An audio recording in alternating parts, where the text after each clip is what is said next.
नमस्कार दोस्तों। प्रस्तुत है बनफूल की लिखी एक बांग्ला कहानी गरीब आदमी, जिसका हिंदी अनुवाद किया है धर्मवीर भारती ने। दोपहर की चिलचिलाती हुई धूप की उत्कट अपेक्षा करते हुए राघव सरकार शान से माथा ऊंचा किए हुए जल्दी जल्दी पांव बढ़ाते हुए सड़क पर चले जा रहे थे। खद्दर की पोशाक, पैर में चप्पलें अवश्य थी, पर हाथ में छाता नहीं। हालांकि वे चप्पलें भी ऐसी थी और जिनमें निकली हुई अनगिनत कीलों से उनके दो पांव इस तरह छिल गए थे, जिनकी उपमा शराशय पर लेटे हुए भीष्म पितामह से भी करना राघव सरकार के पांव का अपमान होता।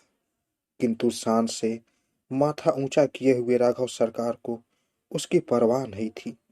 वे पांव बढ़ाते हुए चले जा रहे थे। उन्होंने अपने चरित्र को बहुत दृढ़ बनाया हुआ था।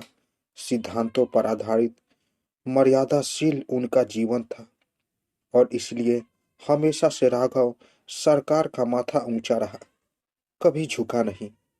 उन्होंने कभी किसी की कृपा की आकांक्षा नहीं की, कभी किसी दूसरे के कंधे के सहारे नहीं खड़े हुए। जहां तक हो सका दूसरों की भलाई की और कभी अपनी कोई प्रार्थना लेकर किसी के दरवाजे तक नहीं गए। अपना माथा कभी झुकने न पाए, यही उनकी जीवन व्यापी साधना रही है। टुन टुन करता हुआ रिक्शे के हत्थे पर घंटी पटकता हुआ एक पैदल रिक्शे वाला उनके पीछे लग गया। रिक्शा चाहिए बाबू, रिक्शा। राघव सरकार ने मुंह घुमाकर उसकी ओर देखा। एक कंकाल शेष आदमी उनकी ओर आशा भरी निगाह से देख रहा था। जिसमें बिल्कुल इंसानियत नहीं होती, वही दूसरे इंसान के कंधे पर चढ़कर चल सकता है। यह राघव सरकार की निश्चित धारणा थी।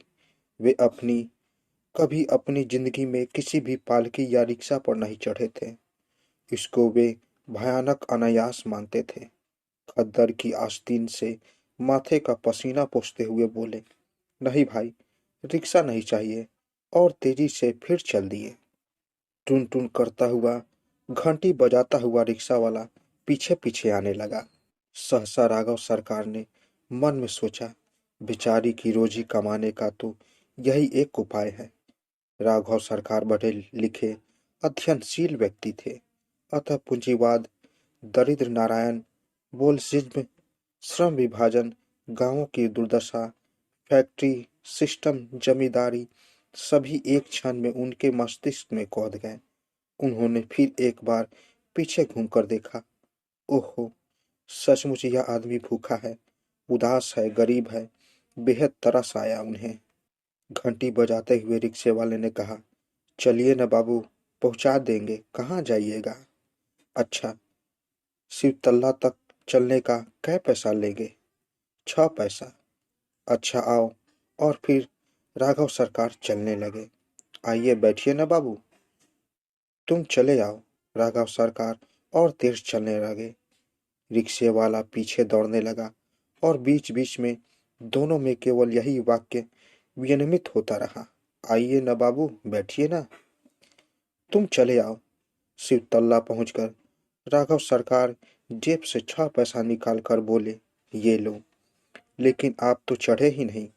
मैं रिक्शा पर चढ़ता नहीं हूँ। क्यों? रिक्शा पर चढ़ना पाप है? ओ, तो आप पहले बता देते। रिक्शे वाले के मुंह पर एक बेरुखी, एक अवज्ञा छलकने लगी। वह पसीना पोंछकर फिर आगे चलने लगा। पैसे तो लेते जाओ। मैं गरीब आदमी हूँ, रिक्शा चलाता हूँ, किसी से भीख नहीं मांगता। टुन टुन घंटी बजाते वह पथ की भीड़ भाड़ में अदृश्य हो गया।